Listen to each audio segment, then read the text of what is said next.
Hello and welcome back to our channel. So today in this video we are going to discuss about how to remove Google account from Google Chrome.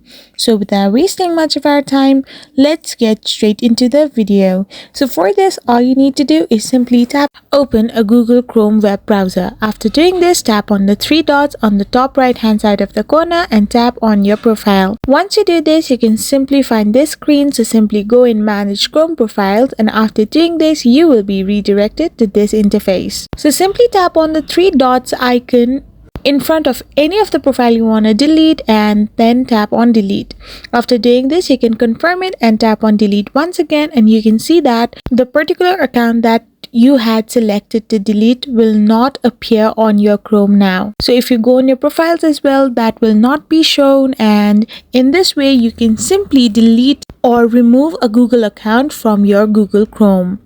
I hope you found this video helpful. So don't forget to hit that subscribe button and do give us a thumbs up. We will be back again with more interesting videos. Thank you for watching.